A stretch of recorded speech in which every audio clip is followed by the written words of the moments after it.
અત્યારે તાલુકા અને જિલ્લા પંચાયતની ચૂંટણીનો માહોલ છે ત્યારે એક ઉમેદવારને 80 લાખ રૂપિયાની ઓફર કરવામાં આવી છે ફોર્મ પાછું ખેંચવા માટે.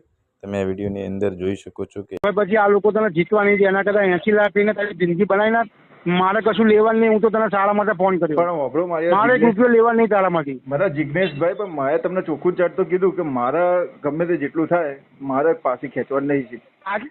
મારી વાત સાંભળ, જો હારી ગયા ને પછી આ લોકો હેરાન કરશે, એના કરતાં 80 લાખ લઈને આપણે લાઈફ સેટ કરી લેવાય. બધા બીજેપીમાં, બધા પોલિટિક્સમાં જો આ યજ્ઞેશભાઈ 200 કરોડના માલિક હતા, અત્યારે 4000 કરોડના માલિક, બધા રૂપિયા માટે જ અંદર આવે છે.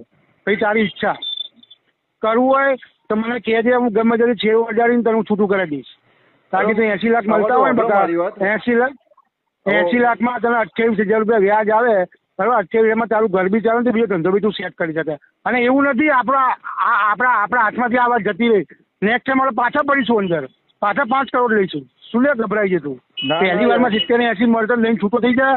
હું તને સારા માટે કહું છું, મારે કશું લેવાનું નહીં તાજુ. કરોડ આવે ને તો મારે પાછું નહીં ખેંચવું. એ તમે સમજો વાત ને જિગ્નેશભાઈ? તો તારી ઈચ્છા. બાકી અત્યારે જો આ ટાઈમ જે છે ને તારો, એ તાર રૂપિયા બની જશે તારા.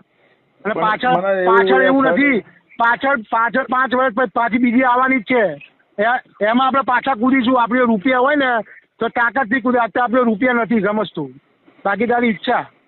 મારે યાર એક ઈચ્છા. બાકી જો એના 80 લાખ આવે ને, એના 80 લાખ આવે ને કે 70 કે 50 જે બી આપતો હોય તને, એ અત્યારે તું 5 વર્ષ સેવિંગ કર ને, પછી આપણે તાકાતથી લડીએ તો આપણે 10 કરોડ બી માગી શકીએ. મને 2-3 જણાએ આવી સલાહ આપી, તારું નામ મેં કોઈ નહીં આપ્યું. મને કે અત્યારે પૈસા આવતા હોય ને બસ ખેંચી જ લેવાય. બધા રૂપિયા બનાવવા માટે આમાં પડે છે.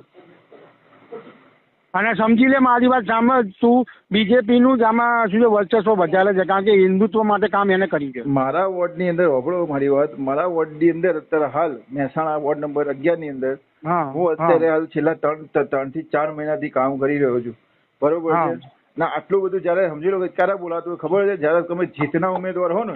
એટલે આ ભાઈ મારી વાત સાંભળ, આ ઇમરાન ખેડાવાલા છે ને અમદાવાદમાં, એની સામે પેલો ઉભો હતો ને અમર પેલો છોકરો, એટલે જોરદાર રેલી કાઢી હતી.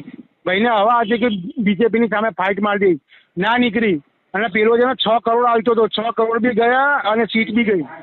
એના કરતા હું તને 2 સલાહ આપું, એવું હતું રાત્રે શાંતિથી ફોન કર મને. 70-80 લાખમાં જો તારે વાત ના કરી હોય ને તો મને કે હું કોકના થ્રુ તને વાત કરીને ઊંચું કરાવી દઉં. બોલ, 80 લાખ રૂપિયા બગા ઓછી કિંમત નથી.